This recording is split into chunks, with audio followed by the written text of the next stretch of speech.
Welcome to a close reading of the poem An Early Spring by Bernadette Mayer. My name is Mark Samworth. I'm a graduate student in the Master of Arts and Liberal Studies program at the University of Delaware. What you're about to see is a project for an undergraduate class, a class called English 373. I intend to do, or I'm proposing to do, my master's thesis on poetry.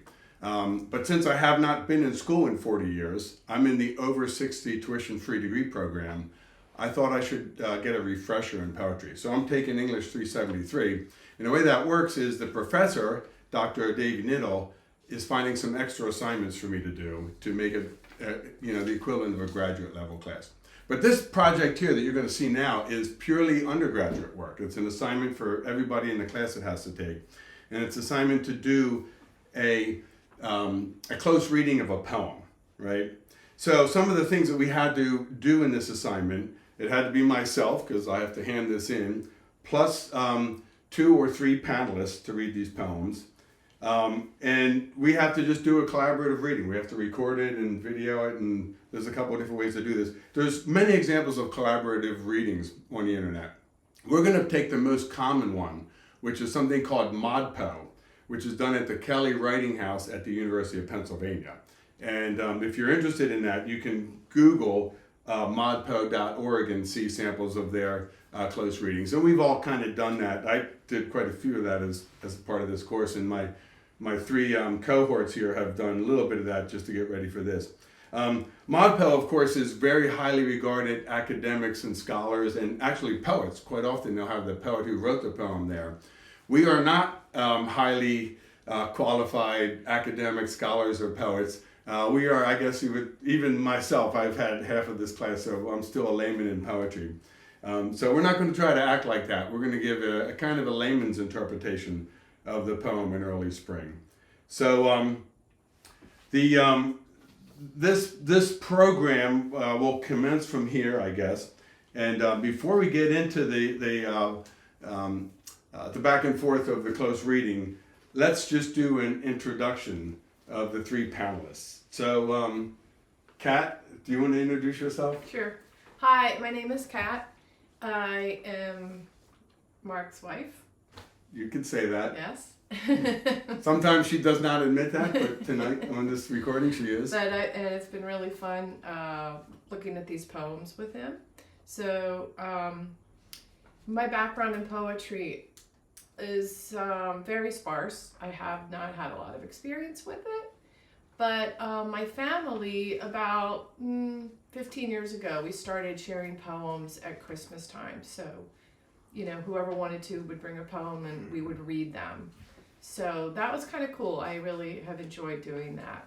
So that's Didn't pretty much. Your dad and you take a class at OSHA, or the Academy of Lifelong Learning? Isn't that where that reading came from? Yeah, we did. It was the Sufi poets like Rumi and some of those. Right. So. Right. Yeah, you're right. How did I forget that? Anyway. Okay.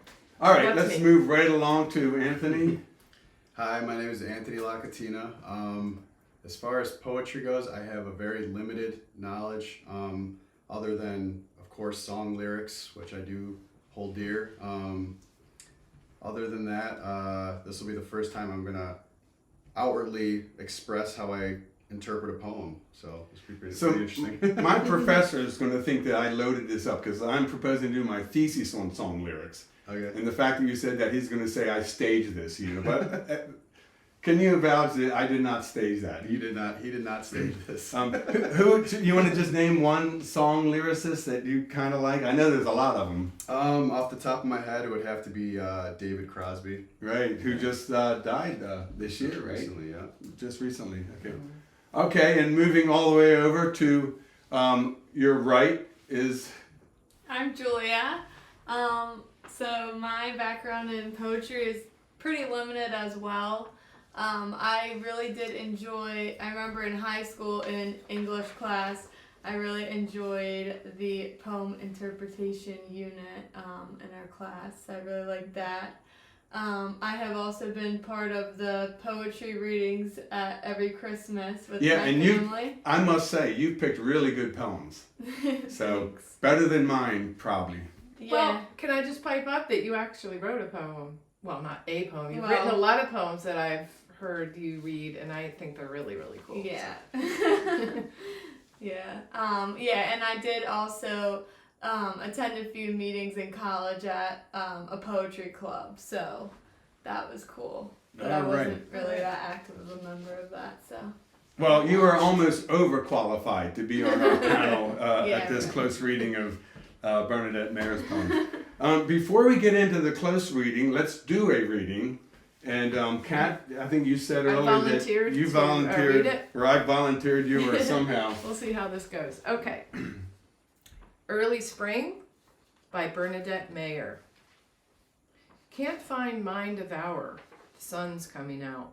3 men stand talking at the field edge.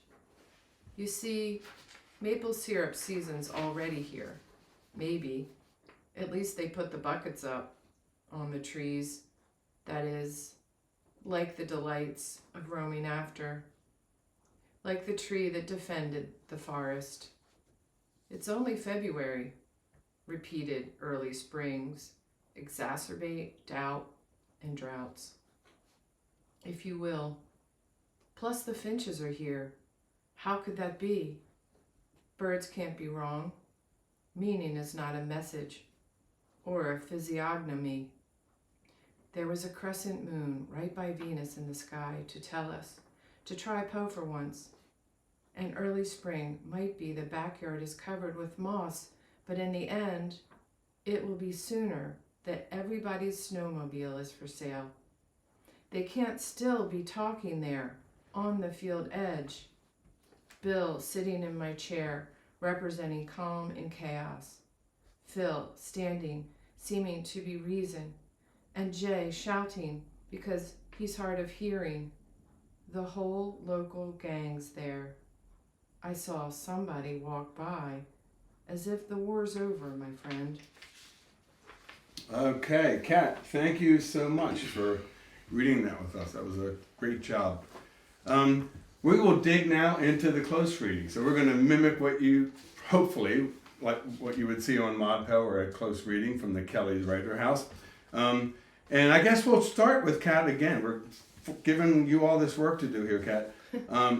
What do you see as the main idea of the poem? I'm somebody who likes to start big and then parse into the details. You can do it the other way around. A lot of people analyze poetry by looking at each detail and then they come to this conclusion at the end. But I like to start big and then drill down. So what do you see as the main idea here? The main idea is this place of questioning or uncertainty or maybe even worrying that the author, Bernadette, is trying to impart to her readers, and relating to possibly climate change. It seems like that's what she's pointing to, but yeah, I guess that's it. Yeah. It's almost like she's trying to get the reader to feel how she's feeling. Yeah. Wouldn't you say? That's Yeah. the main idea. Yes, exactly. I feel like it's almost like she's looking out at the world and having these worries, but yet she wants some company with that because it's kind of a scary place to be. Yeah. She's almost more trying to produce a feeling than a set message. Yeah. Although there is a set message behind this. Yeah. That's a good point. I almost get the feeling like she's like doing the dishes or looking out her window, right? Or maybe reading a book and every now and then looking out the window, and she sees these 3 farmers and she goes back to doing the dishes and she starts to think, man, why is it, why are they putting the buckets on the maple trees here in February, right? Yeah. And then she looks back out at the end and the 3 farmers are still there. Any interesting features that you see this? Before we dig in, we're going to parse some of these lines apart and get into these. But anything strike you when you read the? We each had this printout here. This is from the New York Times article. Yeah. It's exact copy of the poem, syntax for syntax, period for period, comma for comma. Yeah, what I are your can thoughts on answer. this? I can answer that one. Right. Well, the first feature that you instantly notice is the question mark in the title And then I also noticed that there's really just a lack of sentence structure throughout the entire poem. Yeah, I don't think there's a period in here, is there? No periods, and then no capitalizations at the beginning of sentences. Well, because I guess there are no real sentences. And then there's also just a lot of commas throughout the poem as well. Right. Yeah, I thought that was one of the first things that struck me too, because it was one of the first poems we read for English 373, and I was like, wow, this is kind of weird. Well, somebody should tell her to put caps on some of these, make some more sentences and things like that. Well, what do you think? Why these interesting? Why did Bernadette Mayer choose to write with this kind of with these unique features? Anthony, we'll go to you for that. Yeah, so right off the bat, the title, Early Spring, question mark, it kind of leaves you and sets you a tone of like uncertainty.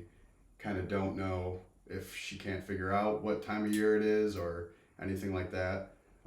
Yeah, what percentage of poems have a question mark in the title? Right. We're going to have to Google that and find out that answer. Yeah. And I guess all the commas, it could be...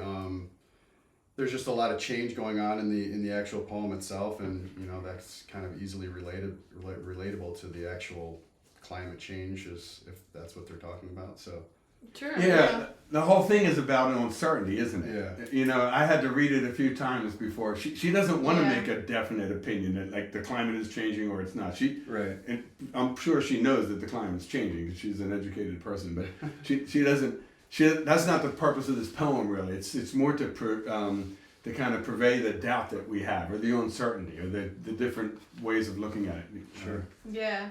That. And then also the commas, it's almost like a lot of the commas separate little trains of thought. Like if it's just kind of her stream of consciousness and she's just portraying it, each comma represents when it's almost like a small switch Yeah. in her thought. Right. Yeah. The other thing I was thinking about the commas is it just kind of slows everything down, so you can think a little bit more about what's going on rather than just keep going going it. True. Yeah, it's like a Right. stop sign A little or bit a of a slow down, pause, yeah. Without slow and having proceed like with a caution. period. Right. Here. Yeah, instead of a period, it's Want to dig into parse some of these individual lines. Think for a second about a line that you really liked. It doesn't have to be your favorite line or a line that struck you or something worth talking about in our close reading here. Who wants to start here? Kat, I guess you give us what you thought was an interesting line. Yeah, in this I mean, poem. there's so many, but I like the one that says, "Crescent moon, right by Venus in the sky to tell us." So there's something about the night sky and the planets and the stars and the moon that have a certainty about it, and that was a place in this poem that felt certain to me, like almost like it's I don't know, it's oddly comforting in a certain way to be able to like look up at the stars in the sky. I'm not really sure that that's what Bernadette Mayer meant by that, but for me personally, when I read the poem, I like that particular line. It just... Yeah, when you read that line straight out, I tend to want to add something and to try Poe for once, which is the next line. But Bernadette Mayer doesn't force you to do that. There's a reason she broke the line that way, right? Yeah. And her use of commas and lines. Yeah. You can do it either way, obviously, Yeah. right? And you kind of like that without the try Poe for once. Exactly. Julia, did you? Is there a particular line in here that you want to talk about? Yeah, I think my favorite, or just, I don't know if it's my favorite or just one that really struck me was the line that says, "Early springs exacerbate doubt and droughts." I liked the alliteration between doubt and droughts, and kind of how that sentence, doubt describes how humans feel about the whole idea of climate change and what's going on and seeing the weather and being confused, and then the droughts are actually what's happening. Yes. Yes. With the weather. So I just thought it was kind of cool how she used that alliteration there, kind of comparing those two. Right, good, right. Hey, you used a big word, the alliteration. Do you remember that from your high There school you go. poetry class there? Yeah. Okay, I'm going to use that when I get back to class. Anthony, is there a line in here that you kind of liked? Yeah, so one that called out to me was, so plus the finches are here, how could it be? Birds can't be wrong.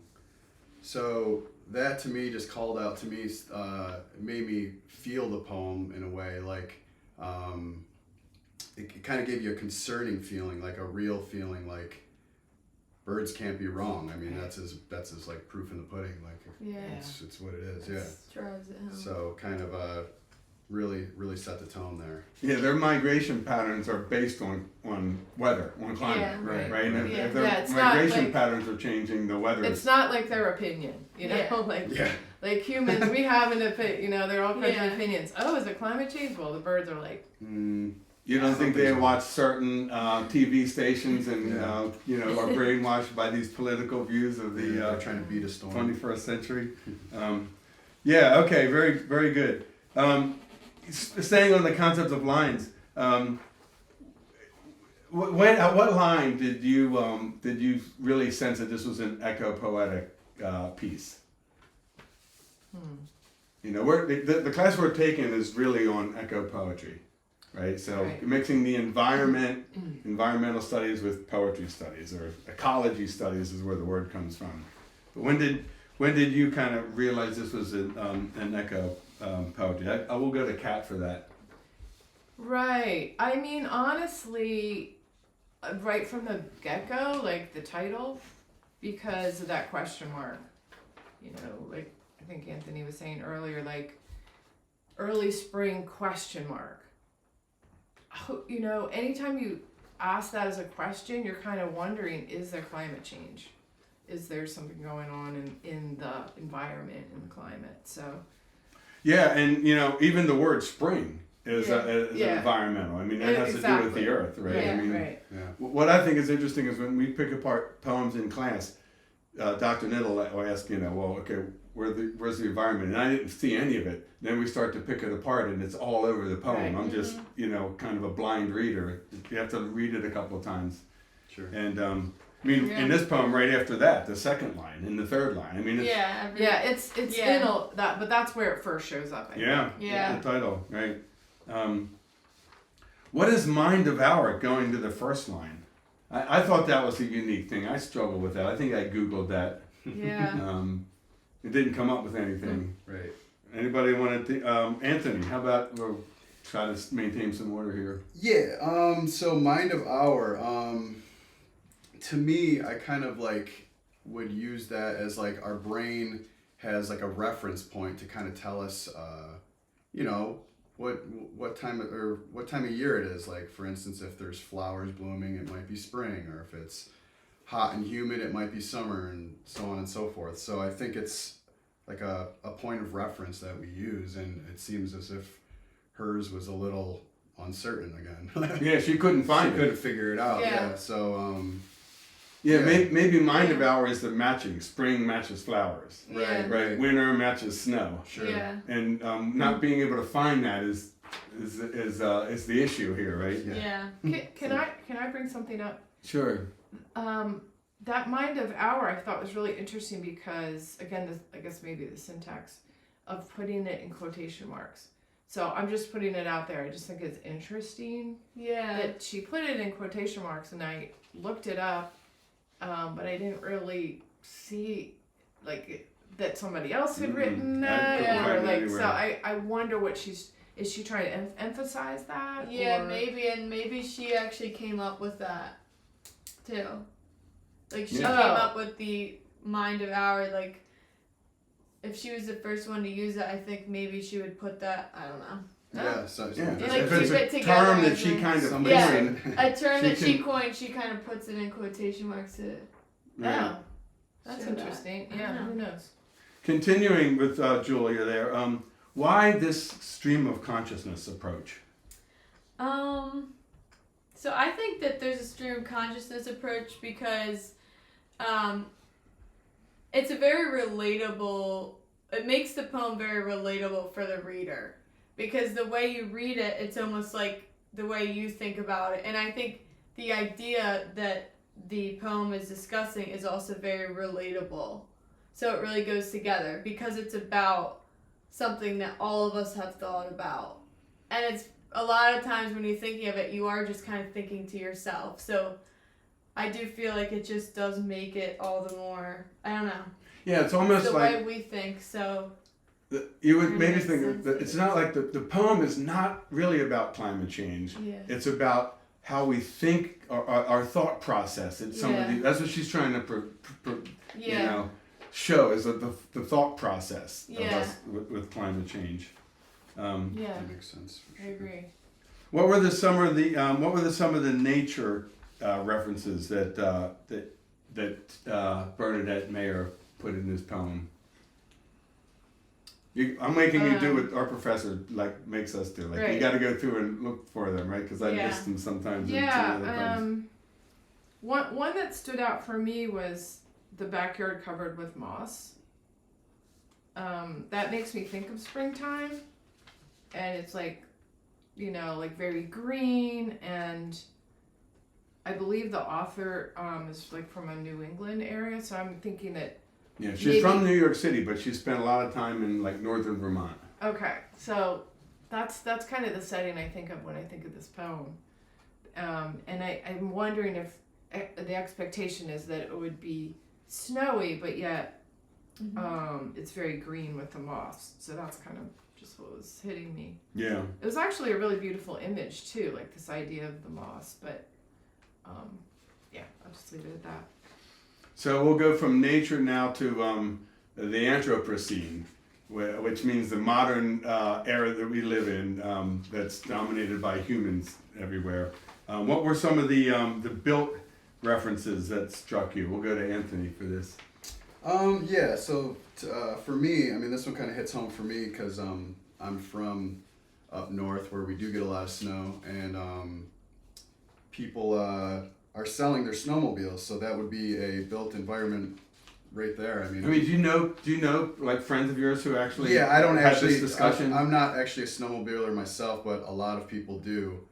There's some of the greatest snowmobiling on the planet. in state parks and stuff around Yeah, Rochester.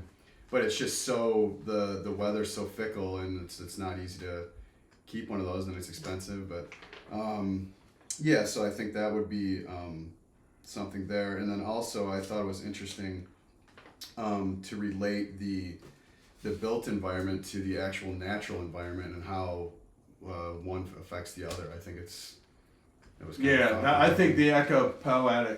the echo poets like to do that, Yeah. right? They like to contrast nature with Sure. man-made stuff.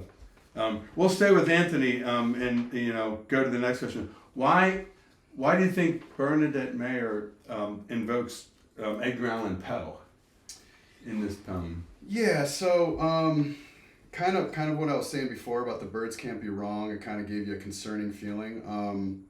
It kind of reestablishes that dark tone in the poem. It kind of makes you feel and like actually just make sure. I don't know if you want to say don't forget, but it's like it's actually a real thing, and it's just bringing that tone back. Poe is kind of dark, Yeah. right? Yeah. Now, I don't know if every person in the audience would know this, but Edgar Allan Poe used to frequent my favorite establishment in Newark, Delaware. Does anybody know the name of The that? Deer Park, right? Yes, the Deer Oh, I Park, didn't know right? that. Yeah. And one of his symbols, I've always kind of known that he was a little bit of a dark figure. And one of his symbols is the Ravens. That's actually where the Baltimore Ravens, because he did a lot of time in Baltimore as well. That's where the Ravens got their mascot for their football Wow. team, for the That's NFL cool. football team. So, Interesting. yeah, that's I thought that was interesting, invoking Poe. And it could also go on the last line that Kat talked about, but she didn't connect it to that last line. Where was that? To try Poe for once. Yeah. Crescent moon right by Venus in the sky to tell us to try Poe for once. Yeah. You could read it all together or separate it Yeah. as Kat When you did. separate it, it's got a different feel to it, doesn't it? Yeah. So okay. Kat, let's go to you. How do the three farmers fit in? They're mentioned at the beginning and they're mentioned at the end. Yeah. How do they fit in? Yeah, I thought that was really interesting. Bringing, there at the beginning, there you know the reader or the author is just kind of observing them and wondering, and at the end, there's 3 things that they bring that I think can kind of relate to all of us, like a lot of the way that we feel. The Right. first one is Bill sitting in my chair representing calm and chaos. So, Right. I mean, like that movie, Don't Look Up. Like everybody's just going along as normal, and yet there's this chaotic thing going on with the environment. It's like actually pretty scary, but that's like a way a lot of us, I think, we're going along with our life, just like everything's kind of normal in the midst of chaos. So that's one. Then Phil standing, seeming to be reason. So then, to me, reason has to do with more like, science and like the truth of what's going on and just being reasonable and looking at what's actually happening. And then the last one, Jay shouting because he's hard of hearing. I was thinking being hard of hearing is kind of like we can't sense like what's going on, this place of denial even, of just wanting to ignore what's going on. Maybe subconsciously or whatever, we want to ignore it because it's really, really scary. So the actions of the 3 farmers are kind of like the 3 natural reactions that we could all have. Like, we could all, like at first I was thinking, change. well, I would be the reasonable one, I'm not going to be the one, but I think we all can relate to all 3 of these, honestly. So true. Yeah. Yeah. I recall a 70-degree day going to this class, English 373, down on the green at the University of Delaware. Right. It was February, it was 70 degrees. And it kind of felt nice because it was sunny and everything, but it just felt kind of so it's weird. kind of like, But during that nice period, I just kind of wanted to ignore it. I wanted to play the role of the last person, who's Jay of shouting Jay. because he's hard of hearing. I was trying to play the role of Jay. I can play that role sometimes, but Yeah. that's Totally. real interesting. The 3 farmers are the kind of simulate the 3 ways of all of us humans could think about climate change. Right. We can get ready to wrap it up here. And I think one way to wrap it up would be to look at that last line. That just seemed coming from way out in left field to me. Mayer throws in that last line. Julia, what do you make of that last line? I'll repeat the last line just to do that. I saw somebody walk by as if the war's over, my friend. So when I first read the poem a few times, the feeling that I got from that is just basically giving up. At the time, I wasn't thinking about the previous lines, but I was thinking that it kind of symbolizes just giving up and just accepting that climate change has won. The war being with the climate, and if it's over, the climate change has won. Or the war being... Well, yeah. Is the war with the climate or is the war against climate change, I guess? Well, you could look at it either way. Either way.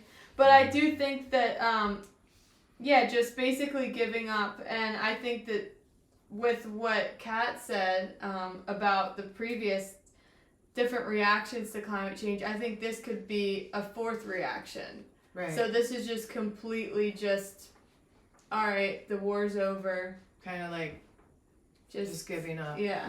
Right, so Hands up in the air. the total way we could all deal with climate change is like Bill sitting in a chair representing common chaos, like Phil standing seeming to be reason, like Jay shouting or just trying to ignore it, or like, just giving up saying, hey, there's no hope to fix this, which is a pretty powerful way to end a poem, which is why people like Bernadette Mayer are real poets and we're novices, but we certainly enjoyed this time. Thank you so much to my 3 panelists here. It's been really fun. Yeah, It's been a lot of fun for me too. So with that, I'll just repeat what we've been doing here. We've been doing a close reading of the poem Early Spring by Bernadette Mayer. This is a required project for the class English 373 at the University of Delaware.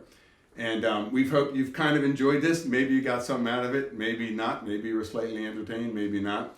But with that, we will bid you all adieu. So thank you very much for your interest, and everybody have a good day.